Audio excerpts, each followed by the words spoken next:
Parashat Nasso, juste après le don de la Torah, après, après Shavuot, Nasso et Rosh.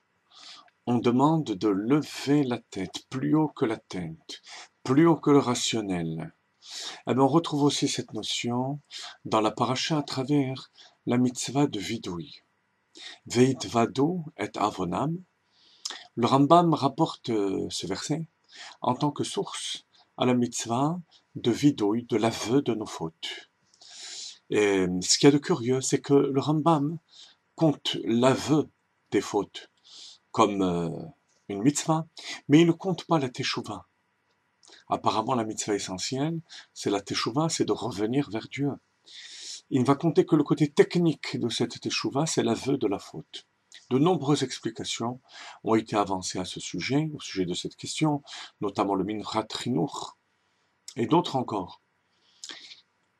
Al derech haremez, si on veut passer par l'allusion, par le côté profond du sujet de la teshuva, on pourra trouver la réponse suivante. Nos maîtres disent, Gemara dans Makot, que les 248 membres et organes de l'homme correspondent aux 248 mitzvot positives. Alors que, dit le Zohar, les 365 négatives correspondent aux nerfs et aux vaisseaux de l'individu. Donc, on peut dire que 248 et 365, l'ensemble des mitzvot, c'est le corps humain. Bien sûr, le corps, qui est le réceptacle de l'âme, fait que l'on puisse dire que, au niveau de l'aneshama, on a aussi les 248 korot, forces, qui correspondent aux mitzvot positives, et les 365 négatives.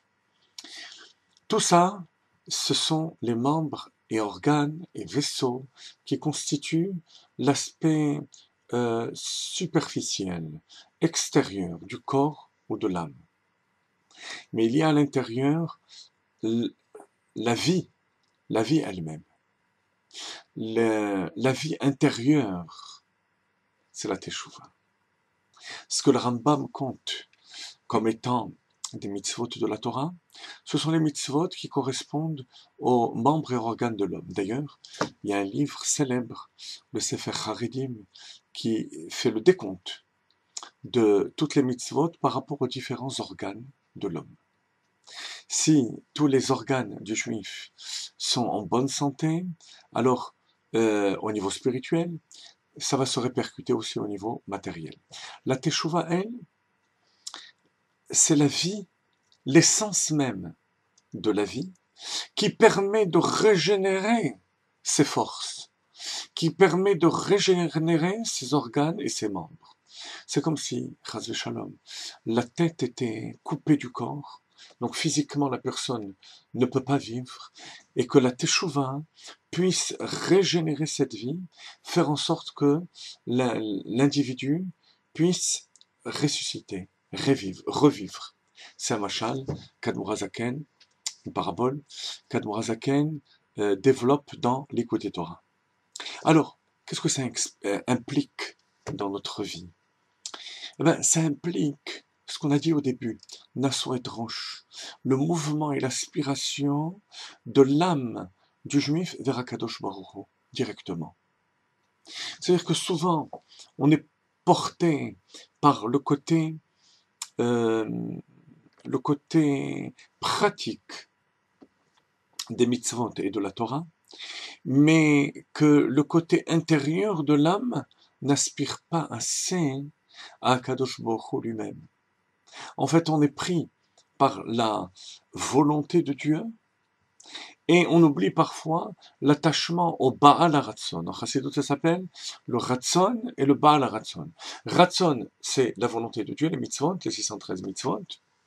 Au-delà de ça, c'est ce qu'on atteint par la Teshuvah, c'est le Baal HaRatzon, c'est le maître de cette volonté. Celui qui a dicté cette volonté, c'est-à-dire Akadosh Baruch Hu.